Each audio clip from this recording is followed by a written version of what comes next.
भाई आज का जो हम लोगों ने एपिसोड देखा जो था क्या कहते हैं जिरयांश का इस बात को लेकर एक डायलेमा में रहना कि भाई मयंक ने जो कहा क्या वो सही है या नहीं। मतलब आदि ने क्या जानकर जबरदस्ती से मयंक से वो सब बातें बुलवाई हैं और जो मयंक ने कहा क्या वो सच है सही है। दूसरी तरफ आराधना घर छोड़कर जा रही है। ठीक है। और वो अपनी सारी आइडेंटिटी को अपने घर के दरवाजे पर छोड़ के चली गई।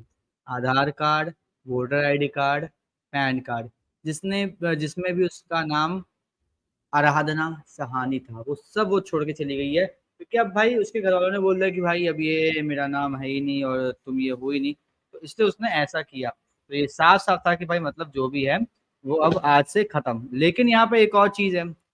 वो चीज ये है कि आराधना यहाँ पे जो अपना आइडेंटिटी आइडेंटिटी और बाकी सब चीजें जो छोड़ रही है उससे क्या मतलब है उसका? कुछ भी नहीं। क्या वो यहाँ पे जाके अब अपनी एक और नई आइडेंटिटी में रहेगी? क्या वो एक नया नाम चूज करेगी, उस नाम के साथ अपनी लाइफ को अब स्पेंड करेगी? प्लस यहाँ पे मुझे एक और चीज समझ में नहीं आई। एक दो दिन पहले तक बरसातें हो रही थी, अब अचानक से ठंड पड़ने लगी। आदि स्वेटर में है, हाई नेक में है, मैं हुडी में था। आज वो क्या कहते हैं आराधना को देखा, उसने भी भाई साहब स्कार्फ और काफी हैवी ओवरकोट टाइप के कपड़े पहने हुए थे। आराधना के पापा मम्मी ने भी ऐसे ही ठंड के स्वेटर टाइप के कपड़े पहने हुए थे। तो मतलब एकदम से ठंडी कैसे आ गई?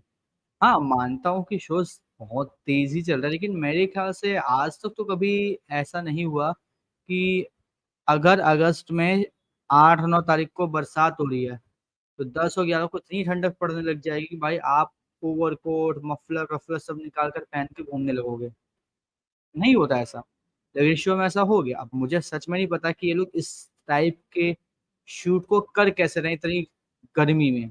दिल्ली में भाई बहुत ज्यादा ह्यूमिडिटी वाली गर्मी हो रही है, बहुत ज्यादा ह्यूमिड है वेदर।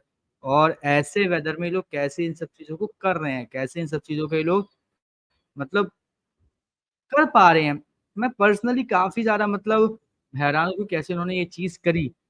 अब यहाँ पे एक और जो चीज है वो मुझे बड़ी अजीब सी लगी, वो ये कि जो हमारे रेयांश भाई साहब हैं वो इतनी ज्यादा मतलब ऐसे हैं कि उनको अपने दोस्त की बात पर भी यकीन नहीं है। वो यहाँ पे साफ साफ जो क्या कहते हैं आती है उसके ऊपर शक करने लग जाता है कि शायद ये जो है ये झूठ बोल रहा है, ये सच में शायद मैं इनको मार पीट के लाया कि ताकि वो ये करे और ताकि जो आराधना है वो और मैं एक साथ फिर से हो जाए।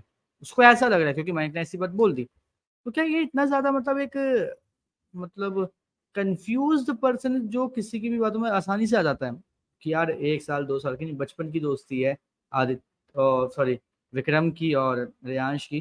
तो इतना मतलब क्या होगा कि अचानक से लोग ऐसे ऐसे कर रहे हैं, कुछ समझ में नहीं आया।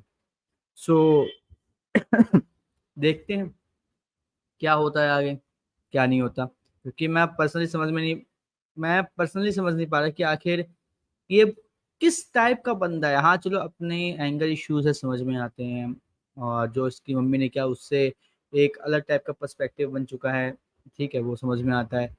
लेकिन अपने दोस्त के ऊपर भरोसा ना करना ये बड़ा मतलब अजीब सा पर्सपेक्टिव है इस बंदे का, जो मेरे को बिल्कुल भी समझ में नहीं आया कि आखिर ऐसा हुआ क्यों। अगली जो चीज है जो मुझे बिल्कुल समझ में नहीं आई वो चीज ये थी कि भाई आराधना बस से जा रही है और वो जा कहाँ रही है? क्या वो अपनी जो सगी मतलब बाय बर्थ मदर हैं, ठीक है, ब्लड मदर, उनके पास जा रही है या फिर वो कहीं और जा रही है? ये चीज़ें बड़ी कंफ्यूजिंग बड़ी टेढ़ी लगी मुझे। और ये सब चीज़ों को देख कर मैं थोड़ा सा हूँ कि हाँ भाई चीज़ें अच्छी और चीज़ें बढ़िया हैं, लेकिन ये चीज़ें बहुत ज़्यादा रैपिडली हो रही है। अब रेयांश को पता नहीं क्या होता है, विक्रम उसको समझाता है फिर वो वहां से निकल जाता है किसके पास, उस क्या कहते हैं जो क्या नाम है उसका, अरे यार नाम भी नहीं याद आया उसका, वो साउथ का है जो आया था ऑफिस में और रियांश ने उसको धर दबोचा था, उसके बाद बहुत मजे लिए थे उसके पास। अब वहां पे जाके उससे बात करेगा वो सच जानेगा कि आखिर है क्या। क्या ये रियांश पहले नहीं कर सकता था? जब उसको समझ में आया था कि कहानी कहाँ से कहाँ हो रही है। क्या वो इन सब चीज़ों को कुछ टाइम पहले कर नहीं कर सकता था? लेकिन अगर नहीं कर सकता तो फिर वो अब क्यों कर रहा है? और कर सकता था तो उसने पहले क्यों नहीं किया? बड़ा मतलब एक कन्फ्यूज़िंग सा एक ये पूरा सीन चल रहा है। और विक्रम ने ये बात पहले क्यों नहीं बताई, उसने अब क्यों बताई? है ना? वो पहले भी बोल सकता था कि जब उसको पता चला कि भाई ऐसा-ऐसा पूरा सीन है, मतलब जिस दिन ये खबर लीक हुई उसी दिन बता सकता था। तो उसने अब क्यों चूज़ किया सब बताना? क्या उसको भी आराधना के ऊपर कोई शक था?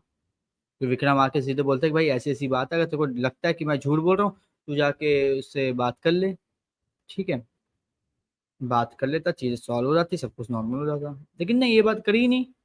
तो मतलब काफ़ी चीज़ें हैं जो बड़ी मतलब घूम-घाम के बड़ी अजीब-सी चल रही हैं, लेकिन लेट्स सी क्या होता है। प्लस हमारे मयंक भाई साहब ने नेशनल टेलीविज़न पे तो बात एक्सेप्ट कर ली, उसने क्या-क्या किया, लेकिन भाई पुलिस के आगे फिर से वो भाई अपना जो बयान है, उससे मुकर गया कि भाई मैंने ऐसा कुछ किया ही नहीं।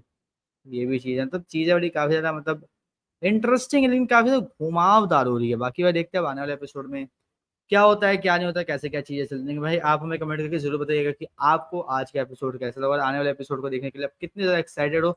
प्लस आपको क्या लगता है भाई साहब, क्या कोई चांस है कि आराधना और रेयांश फिर से एक साथ हो पाएँगे या नहीं?